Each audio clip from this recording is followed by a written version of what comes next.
Welcome to Unlocking Your Truth, another podcast by Dr. Lesley Phillips.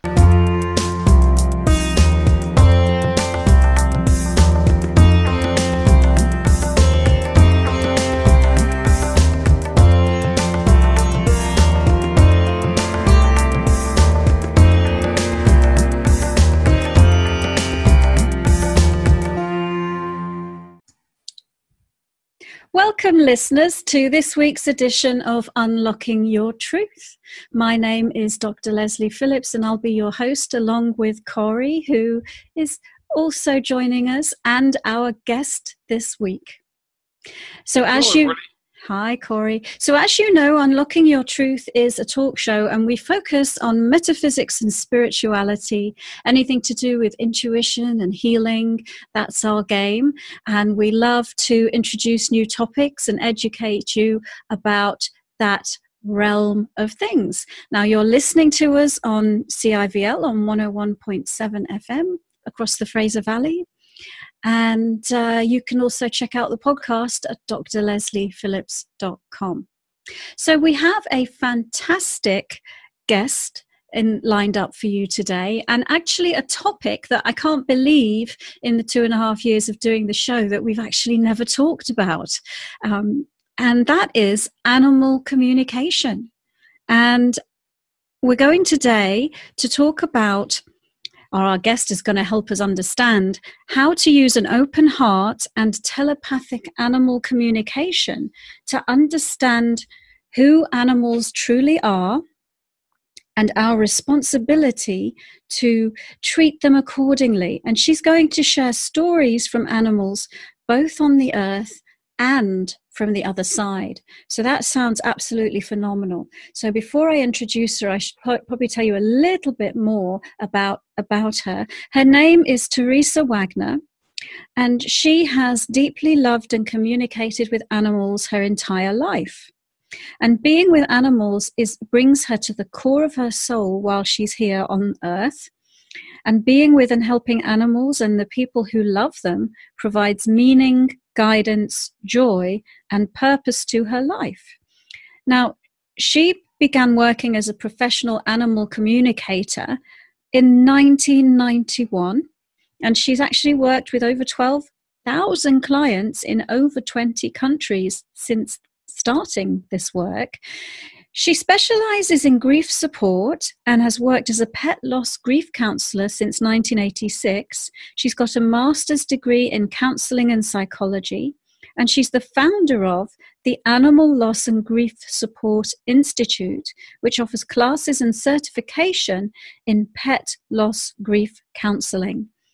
So without further ado, let me introduce our guest, Theresa Wagner. Hello, Theresa. Hello, Lesley. Thank you so much for having me on your show. Well, it's an absolute pleasure.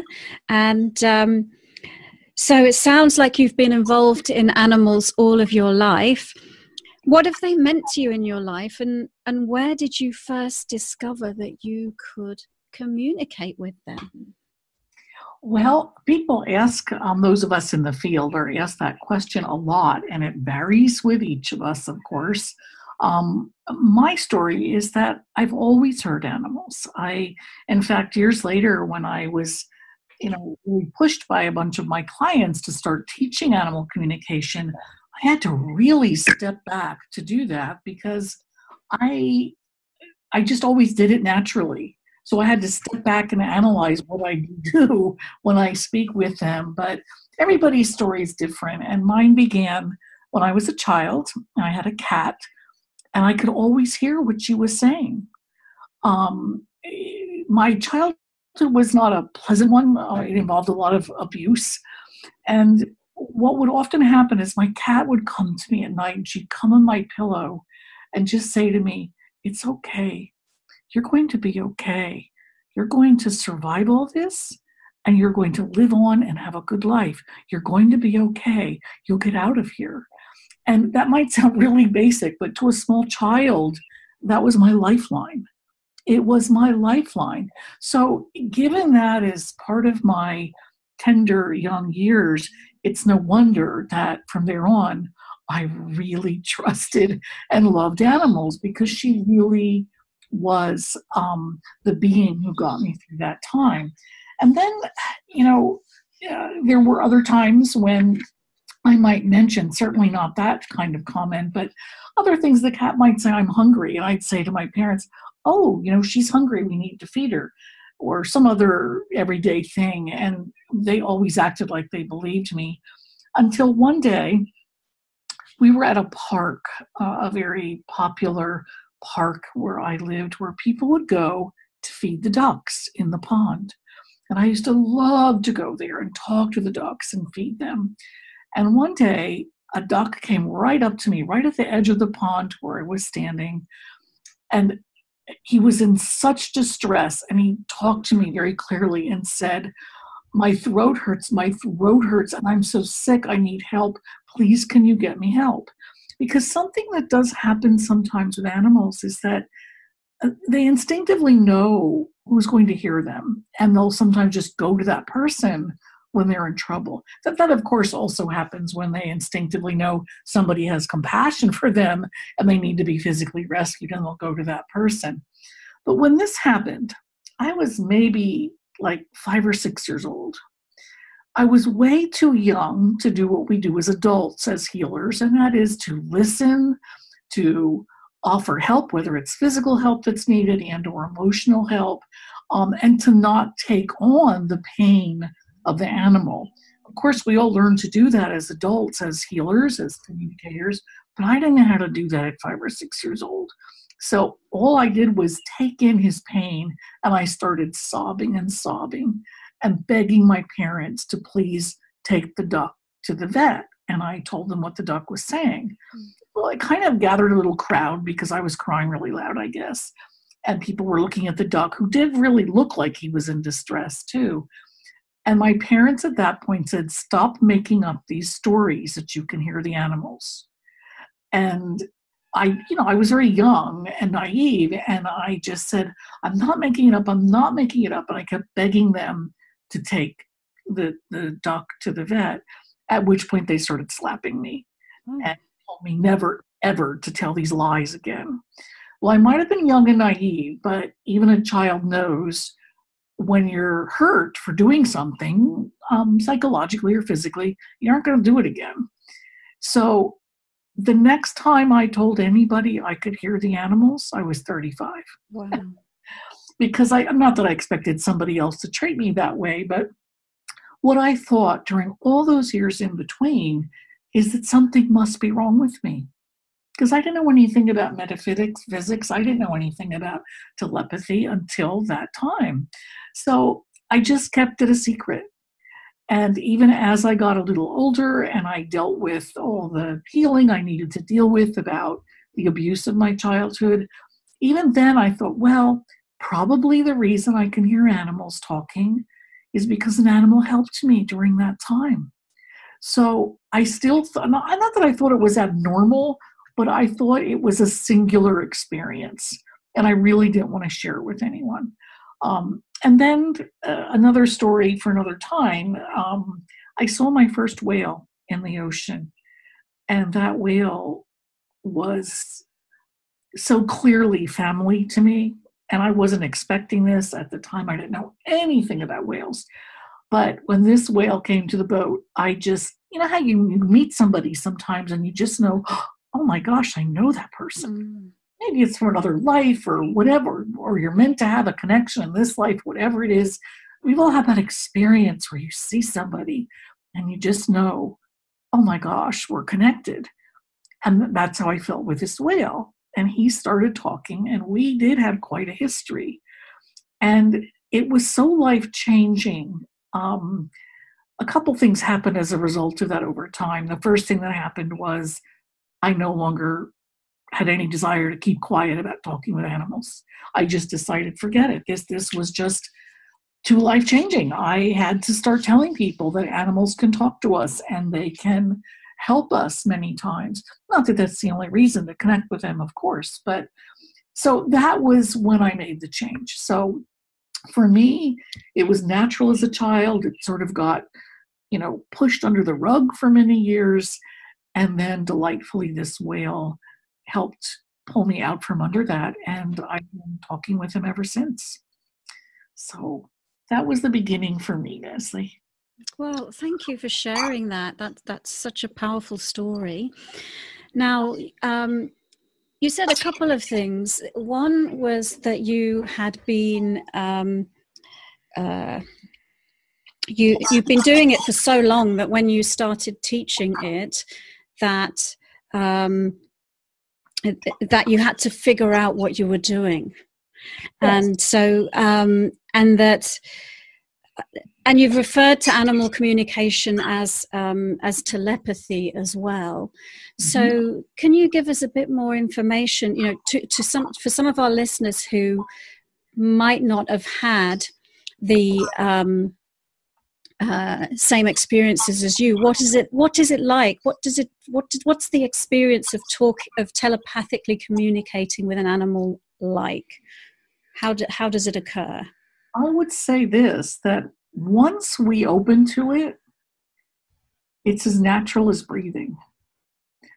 It's not the kind of skill that one has to strive to learn. And there are many skill-based things I've learned in my life that I've had to strive very hard to become competent.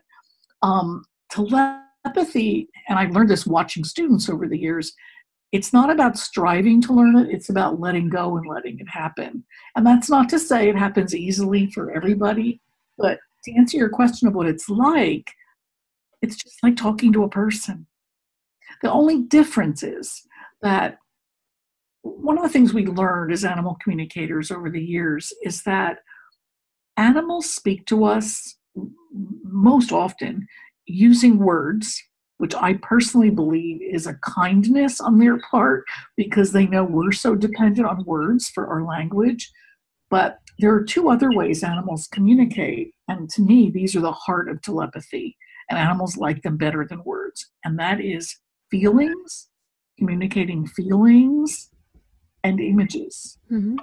Feelings and images. So when they talk, in fact, when I'm working with a client, sometimes their animal will show me what I sometimes think of as a very swift but in-depth energy picture of what's going on in response to what the person wants to know about. And in that quick energy picture, there might be some words, but they're often pictures and a very clear transmission of what their feelings are about the issue. And then I often ask questions, clarifying questions of the animal to make sure that what I'm perceiving from those pictures and feelings are correct before I pass it on to the person. But again, going back to your question, it's like floating in the water. It's that easy. It's that easy. And sometimes people say, well, that's easy for you to say because you came to this life just remembering it and did it since you're small. And that may be true. That it is easier for those of us who came in with remembering this ability. But I believe with all my heart, Lesley, that anyone who really loves animals can learn to telepathically communicate with them. Like sometimes a client will say, Neil, thank you so much for your gift. And I thank them for their compliment, but I always correct them and say, it's not a gift. Because to me, a gift is something only a few people have or certain people have. We're all capable of telepathic communication. To me, telepathy is an extension of intuition. And all of us, of course, have intuitive abilities. Now, depending on our personality, depending on our overall makeup, some people are more comfortable with their intuition. Some people are more or less comfortable accessing their intuition. So it could also be said that people who are more familiar with, more in touch with, more comfortable with their own intuition are likely going to learn telepathy more easily. But it's possible for anybody to learn it. Mm-hmm.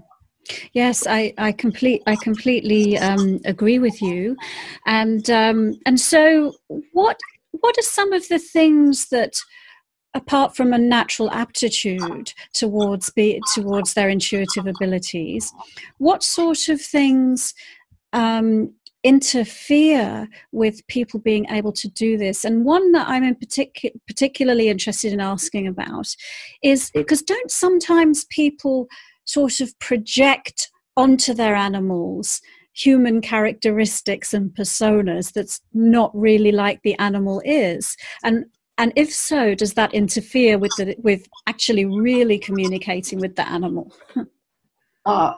Excellent question and excellent observation, in my opinion. Yes, yes, yes. And so beyond what I already said about, yeah, we can all do it, when I'm teaching and when some of my colleagues I know well are teaching, we almost all have segments in training programs for this, helping people look at what they might bring to the communication that could get in the way. And a real big one is our values and beliefs. Mm-hmm. Let's just say that, and this is a sensitive one. Let's just say the person who wants to learn to talk to their animal is a diehard horse person. And they have a number of horses, they care about their horses, but let's just say, for argument's sake, their primary relationship with the horses is competing and showing. And so if that's the situation, and they want to learn to talk to their horses, to really be sure they hear exactly what the horses are saying and feeling, they're going to need to give up, just even during the conversation, to give up and put aside their perception of a horse as someone who's there just for them to win competitions. Because if that's their primary or only perception of a horse's value, they aren't going to hear everything, because that will act as a filter to what they hear. Does that make sense? Sorry, yes, that does make sense. Thank you so much for sharing your wisdom on that. It's time for us to take a short break now. Listeners, you've been listening to Unlocking Your Truth with Dr. Lesley. And on today's show, we've been talking to animal communicator Theresa Wagner, and we'll have more wisdom from Theresa after the break. Theresa, is it possible for you to put on a headset we're getting a lot of feedback from you. Sorry. What's happening is you're on your speaker on your computer and it's just circulating. Unfortunately, I don't use a headset, so I don't have one I can put on. Do you have any suggestions for maybe placing my computer differently? No, what's happening, either that or, Lesley, if you mute yourself, make sure that you and I are muted when she's speaking. There won't be any feedback, because what's happening, it's going into you. When you're leaving your unit on while she's talking, you're getting feedback. It's just going back and forth between her and you. Okay. I can do that. It's a bit hard to converse because then there's a pause while I unmute myself. But sure. I've done a lot of teleclasses and I've never had this happen. But yeah, well, we haven't either. It's funny. So. Well, Mercury is retrograde, so maybe that's playing with us a little bit. Yeah, maybe. The other thing you can do, Lesley, is cover up your microphone. Which mic are you using? I've got my podcasting microphone with its pop filter and everything, so it's not mine. I'm pretty sure it's not mine. No, it's her computer. It's going back and forth between her, but it's still it's circulating there. So just mute yourself when she's on as possible. Do you have access to? You can't control them unless I give you permission, can you? The muting. Yeah, you have. No, I don't think I can. Sorry about that. Let me get rid of it. No, I can't. I would have to stop the call. Okay.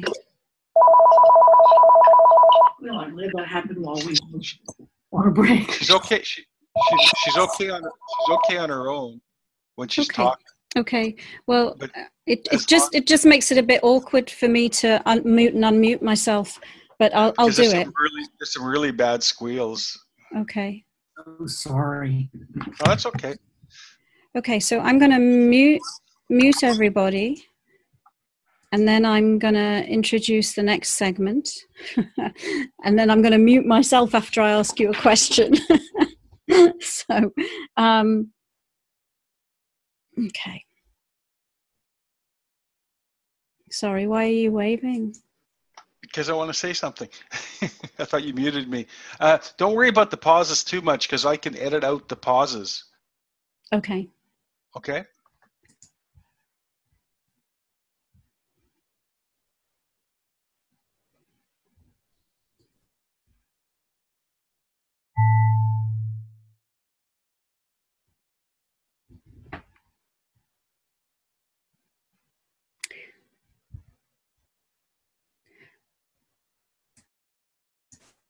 Welcome back, listeners, to Unlocking Your Truth with Dr. Lesley.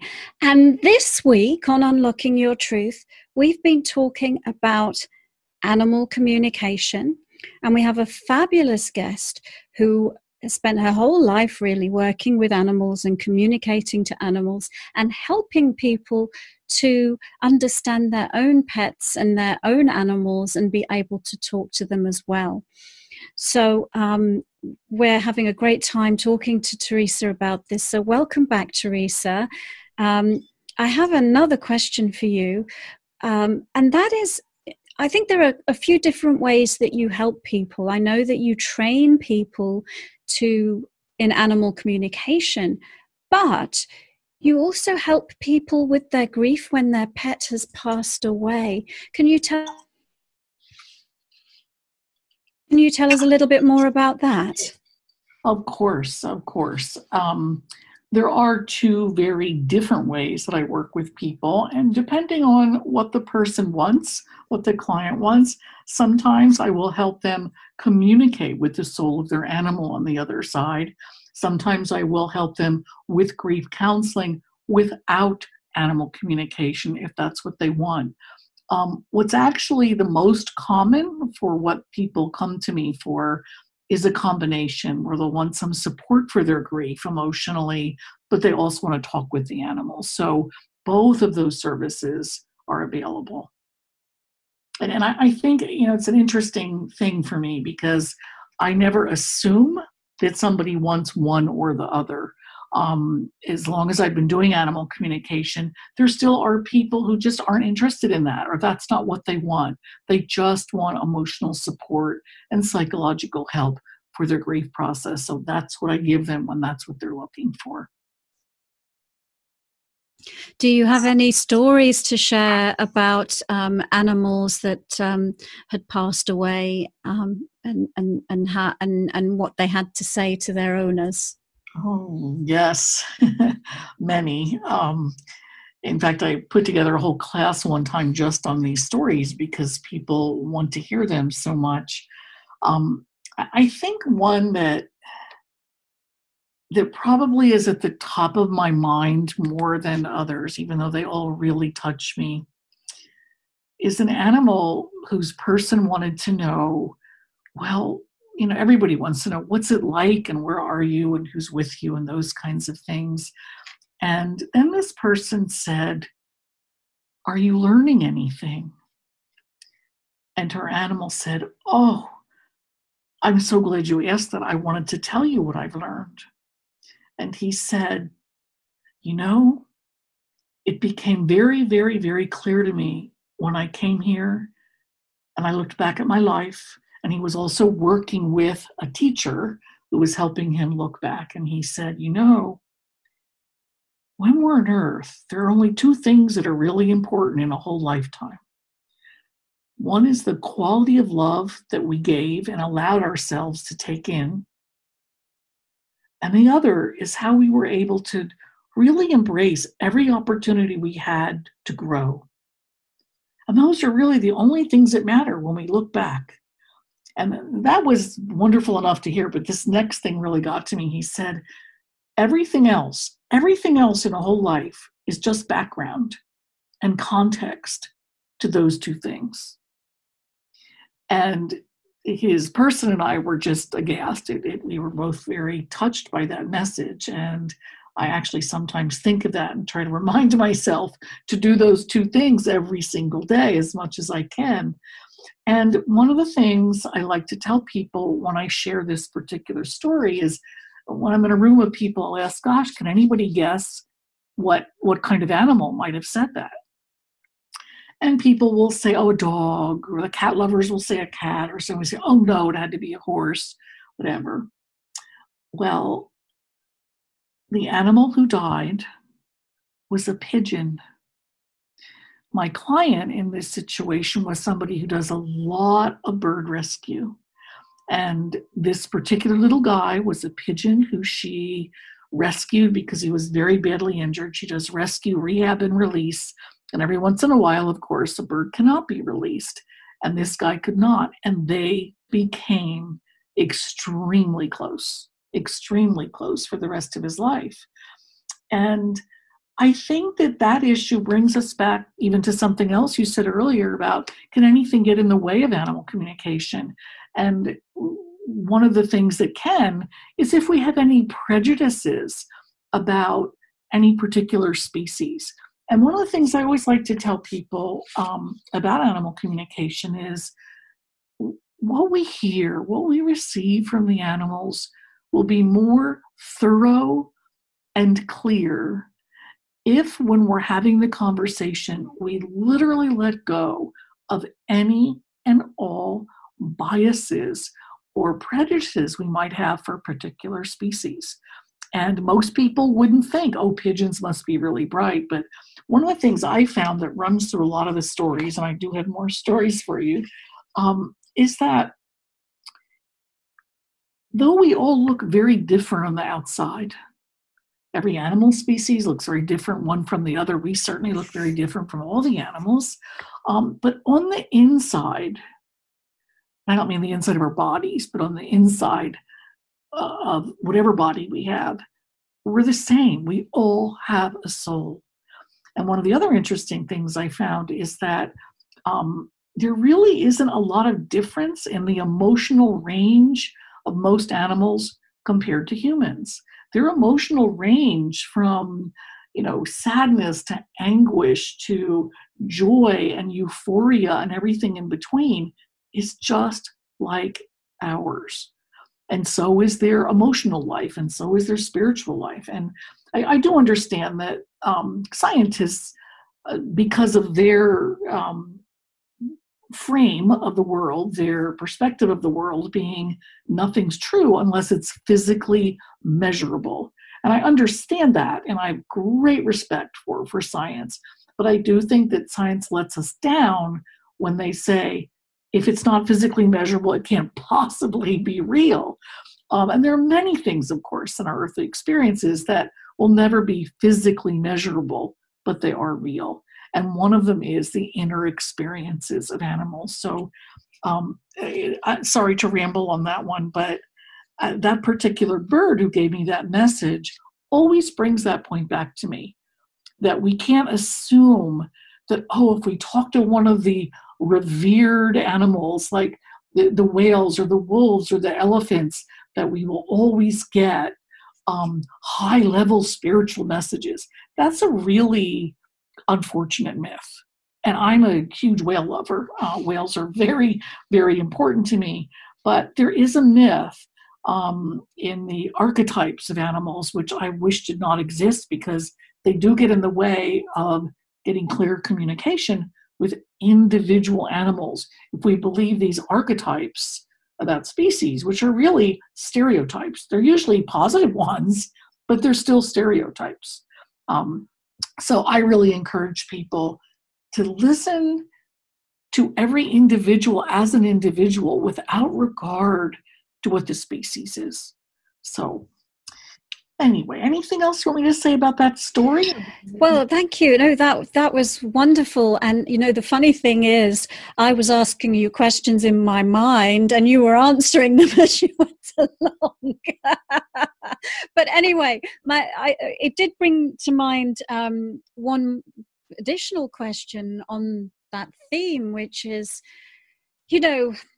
as humans, there's such a variety of humans in terms of, well, I don't like to use terms, it sounds hierarchical, but I don't mean it that way, in terms of their spiritual involvement, for example, or in terms of what they're focusing on learning about in a particular lifetime. Do you find that there's, you're talking about how important it is to treat animals as individuals and not as a species. So are there different degrees of evolvement within each animal species? And then a secondary question to that, which I think you've already answered, is why spirit chooses a particular animal species to be incarnated in. Does it offer particular lessons to spirit that maybe you can't get through being, that you can get through being a fish, that you can't get through being a pigeon? And do animals jump around in terms of the species that they incarnate into? Okay. Oh, I love these questions. If the first one, if I understood this right, I think you were asking, do I ever perceive a difference in the spiritual consciousness or evolution level amongst animals? Is that correct? Yes, that's correct. Okay. The answer is yes. In fact, I think that's one way they're just like people. Where, they're all different. There are some who are so evolved, I feel like I'm speaking to a guru. And then there are some who I can just tell they're new, young little souls. And they're kind of new here. Maybe it's their first lifetime or one of their first. And of course, sometimes that's very charming in their youngness. So I definitely sense that in animals, frankly, and just the way we can sense it with people. Just the way we can sense it with people. So yes, I'd say there are definitely differences. And I enjoy that. And again, it goes back to appreciating them as individuals instead of buying into some kind of archetype that, oh, if I have rabbits or if I see a rabbit when I'm hiking, it means I must have fear. Or, if I see a whale, it must mean, or if I see a snake, I'm going to go through some transmutation. Well, maybe the snake is just out on the trail sunning itself and we happen to come across it and there's no connection between us at all. And then again, sometimes there is. Just like when we walk down the street as people, just because we bump into somebody doesn't mean there's some big spiritual reason for it. Sometimes we might just bump into somebody. And then other times we might bump into somebody and a month later they're our best friend or our lover or whatever. So it's the same with animals. And yes, they definitely, in my experience, have varying levels of spiritual consciousness. And this question of why they might choose a particular body or a particular species, my experience in talking with them about this, and I don't even know that I've ever asked an animal this, the stories just come up over and over again. And it's interesting to me in conversations with animals for my clients and on my own sometimes, when they start talking about past lives and different lives, different bodies they were in or whatever, never once has an animal done that with any drama attached to it, the way we humans so often do, which I don't think serves anybody really. But yeah, I think you know what I mean, Lesley, when people get all dramatic when they talk about their past lives. I've never experienced that with an animal. They just very matter-of-factly talk about it like we might say, well, I think the reason I have this fear about going to doctors is because when I was little, my mother did this thing to me. We were at the doctors and I was humiliated, and now I'm always nervous going to a doctor. Sometimes animals will talk about a past life in that same way and then talk about why they chose the particular body they did this time. And I'll tell you a story about that, and then I'll also get to this issue, which is actually part of this story, regarding do they ever go back and forth from one species to another, whether it be animal species or back and forth between human and animal. And from the stories I hear, the answer is yes. That's very possible, and it happens a lot. And one story that I'll never forget because it sort of brings all of this together. I was working with a woman many years ago who was very happily telling me that in her late 50s, for the first time, she was getting married. She had fallen in love and really loved this man, but there was a problem. And the problem was with her little dog. She had a little Basenji who she loved this dog who was like her soulmate. And when she met and fell in love with this man unexpectedly, it was very important to her that the three of them become a family rather than, in a million years, she would never give away her dog, but she wanted them all to be close as much as possible. And oddly enough, what she explained is that when she would, her husband-to-be at the time was retired, but they began living together before their wedding. And when she would go to work, all reports were that the dog and the fiance were extremely close. The dog would come on the man's lap and they took walks together. Everything was just fine until the woman would come home. And if she so much as gave a hug to her fiance, the dog went crazy. And then she said with a little bit of embarrassment, she said one time, I think it was the first time, when they were in the bedroom together being intimate, the dog literally came up in the bed and started attacking the man. And so what they deduced after, trying to figure this all out and figure out when is the dog nice to the man and when is he horrible, it's when there was physical connection between my client and her fiance. So I never heard of anything quite like this. So I said, well, let me see what's going on. Let's talk to your dog and see what's happening. And he said, oh my gosh, the dog said, I'm so embarrassed. He said, I thought I was over it, but I guess I'm not. And I thought coming as a dog would make me better, but I guess, and I said, honey, tell me more. What are you talking about? And he said, well, I guess she doesn't remember. But when we were together before, and then he went on and described a past life where they were both human. She was the woman, she was the wife, he was the man and the husband. He described a really idyllic, wonderful life they had. I couldn't tell which country, but it looked like maybe beginning of the 19th century from the clothes that he showed. But they had wealth. They were kind people. They were philanthropists in the community. He was very successful in business. She was very active as a volunteer in the community, which is what women in her role kind of did in those days, he said. And he said, we had such a wonderful life. We had children. They were healthy. They were happy. And from what he said, they were also grateful for all they had. And then he said, but there was one flaw that nobody knew about except the two of us. And he said, I was insanely jealous. I was insanely jealous. And I knew later it had no basis in anything. He said, I think I even knew at the time it had no basis in anything. But if anybody so much as asked her to dance at one of the balls, I would go crazy and I'd scream at her all the way home.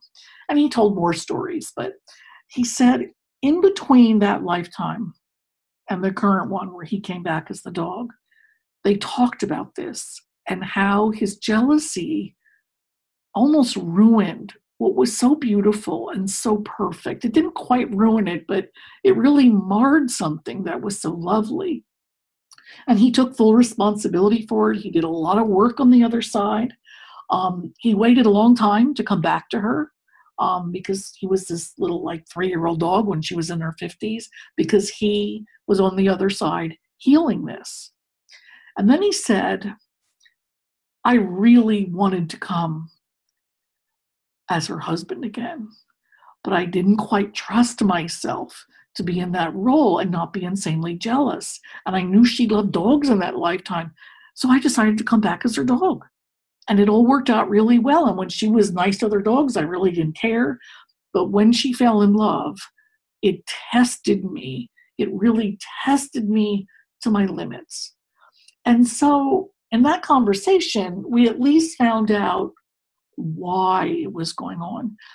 And from there on, after a few sessions, he was much better, much more willing to share, much more willing to accept his new role in this lifetime as the dog, who was sort of like the child in his relationship to her and to him. And things got a lot better. It took a few months, but things did really clear. So I'll never forget that story, because it was the first time any animal had talked so matter-of-factly about a past life, and also talked about changing species. Thank you so much, Theresa, for answering that question in so much detail. That's such a fascinating story. We're going to go for a break now. And listeners, we will be back after the break on Unlocking Your Truth with our guest today, Theresa Wagner. And we're going to continue talking to her about animal communication and maybe even ask one or two of your questions.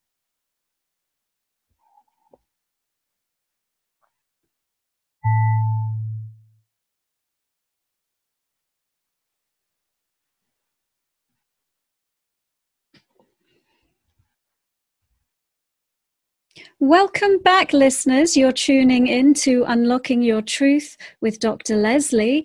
And on today's show, we're having a wonderful discussion with Theresa Wagner about animal communication.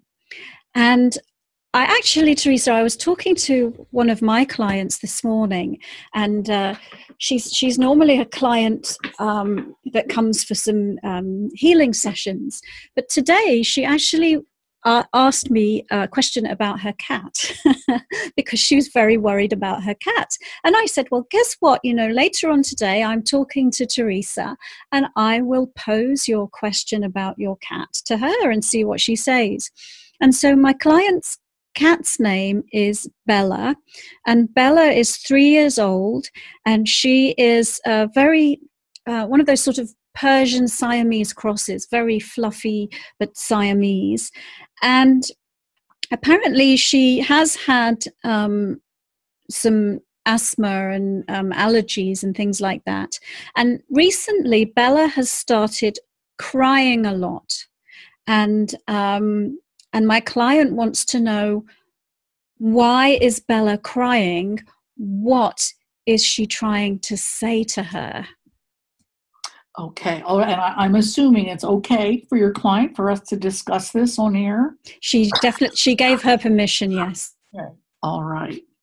Okay. Well, this is going to take me a minute of silence. So if you want to talk about something else as I'm doing this, because it'll take me a minute. So give me just a little time.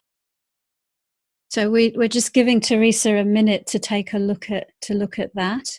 And in the meantime, Corey, are there going to be some more listeners' questions for Theresa about animals? Well, I have questions, but not really about animals. Nothing's come in. Okay, so we'll just continue chatting. Yeah. All right. I have some comments. Okay, that's great. So we'll go to you after. Yes, you are. We'll go to you after this question. How about that? So I'm going to check back in with Theresa now. Where does Bella live? She's in Pennsylvania. Okay. Rural Pennsylvania. That's fine. She's an indoor cat, and my client sometimes takes her on the deck in her arms, but she does not roam freely. Okay.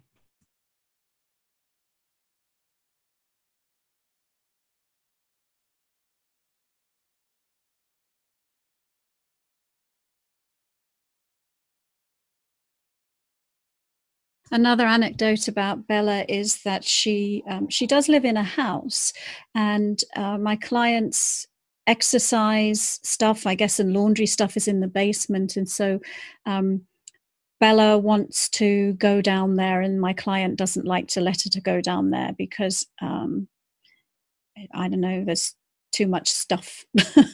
That's the only other thing she said about it.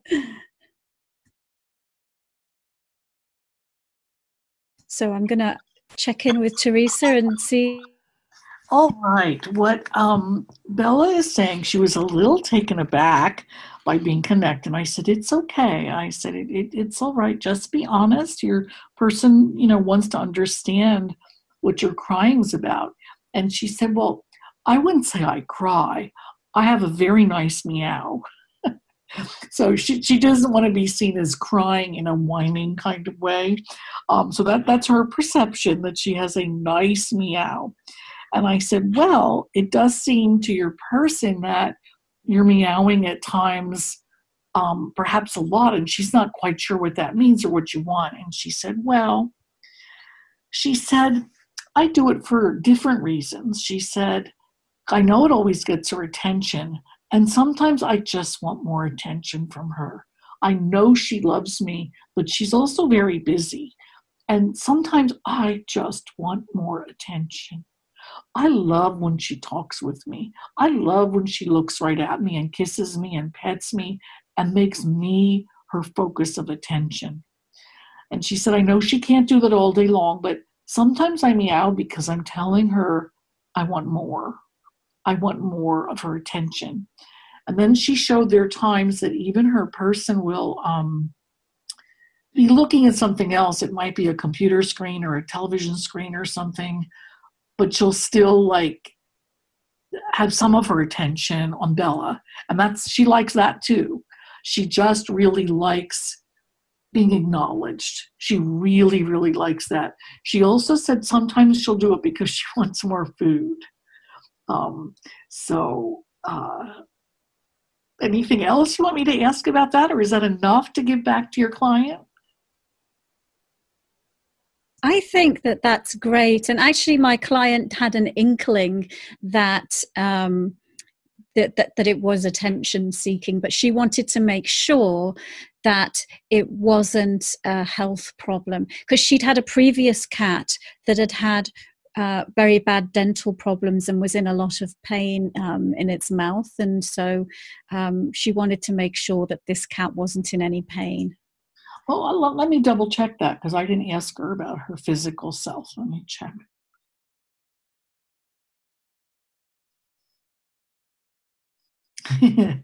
She said she feels fine, but she's very glad that there's concern about that. And then she said, I do like when she tells me I'm pretty.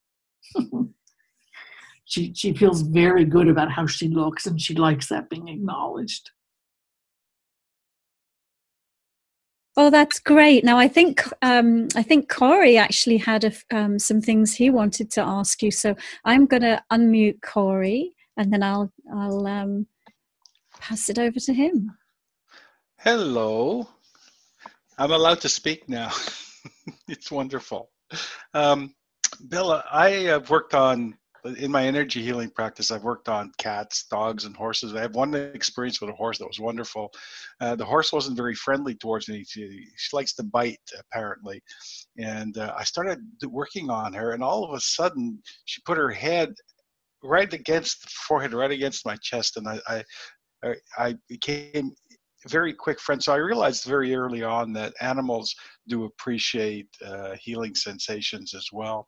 But my question to you is, we had a friend who was out of her home for a little while over the past summer with the fires that we've had up here in BC, and she had 2 cats. And unfortunately, Lesley's allergic to cats, and they were staying out on the balcony, which was perfectly fine with their owner because they are out in the country and the cats are outside all day. But one cat, we also have coyotes in the back, and one of the cats one day didn't come back, and she hasn't been back since. Her name is Loki. Can you tell us if she's crossed over? Spell her name. Her name is Loki. Okay. And how long has it been since you've seen Loki? Since the summer. Oh, wow. Okay, let me check.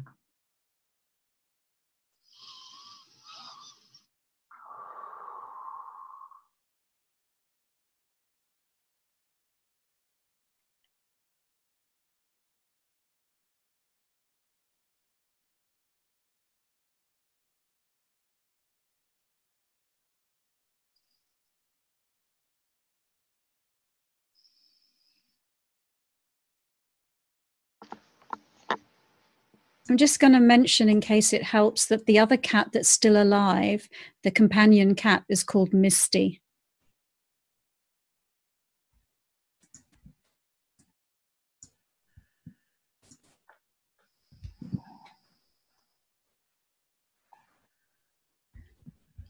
Okay. Loki tells me she is still in her body and she's okay. But what happened was there was an incident with not just one, but a few coyotes, and she's very, very proud of getting away. But she ran so far, even after the danger wasn't imminent, she became completely lost. And she tried to find her way back to where she was, to her sister, to you, and she couldn't. And someone else in the area started feeding her and caring for her and eventually letting her in at night. And it's been very hard for her. She initially felt very guilty for doing this, for essentially becoming someone else's cat.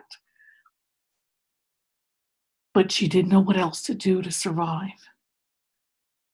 She said to tell all of you, her people, and the other cat, that in her heart she still belongs to you. But she didn't know what else to do to survive. She was really, really lost, like completely turned around. And she said the other part of that was hard for her is, before the temporary time with you, when she was in her initial home, she prided herself in knowing how to get around, knowing how to find her way home, knowing how to take care of herself. So it almost felt like a failure to her at first, that she just couldn't find her way back. But she hopes that it will help her people and you and her sister. She's been talking to her sister, but she hopes it helps to know she's okay. Oh, thank you very much, Theresa. Her owners will be really happy to hear that, actually. Good. Yeah. So, Corey, did you have any other questions for Theresa? No, you didn't. Well, I think we've got a little bit of time left. Oh, we don't. Okay. Well, we're actually at the end of the show, and so what I want to do next, Theresa, is just ask you if there's one thing that you would like to say to our listeners, that whether it's the biggest thing that you've learned in your life so far about animals that you think will help them, and then just to tell them if they would like to get in a hold of you, if they would like to work with you, if they would like to take your courses, how they can get in touch with you. Well, to answer the first question, I encourage everybody who has any sort of relationship with animals to really consider looking at them as a peer to you, to your soul, as a soul peer. Even though they have different abilities, and that doesn't mean that they're going to run the whole household, but to really look at them as a soul peer. When we do that, we can not only more easily communicate with them, but what happens is sometimes a whole new relationship can open up when we look at them beyond biology, beyond behavior, even though biology and health and behavior, of course, is very important to monitor and to enjoy and so forth. When we look inside, when we look through what I think of as the portal of the heart with our animals and really connect with them soul to soul, that's when magical things happen. That's when magical things happen, making the relationship more fulfilling, and it certainly is good for the animals. So that would be the parting thing I'd like to say about our connection with them. And for anybody who might want to take a look at my classes or consider a consultation, whether it's for grief counseling or for animal communication, you can come to my website, which is animalsinourhearts.com. And that's just like it sounds, animals, plural, in our hearts, plural.com. I'd be delighted to work with you. Well, thank you. Thank you so much, Theresa. Thank you for being on the show today. We've really enjoyed our journey into animal communication. Listeners, you've been listening to Unlocking Your Truth with Dr. Lesley and Corey and our guest, Theresa Wagner. And we will be here next week on CIVL, the same time at 7 o'clock Pacific time. Yeah, and take some time out from your Christmas shopping to come and visit. It'll be wonderful. So, Corey, this show is airing after Christmas. That's goodbye. You can cut that out. I'm going to stop recording.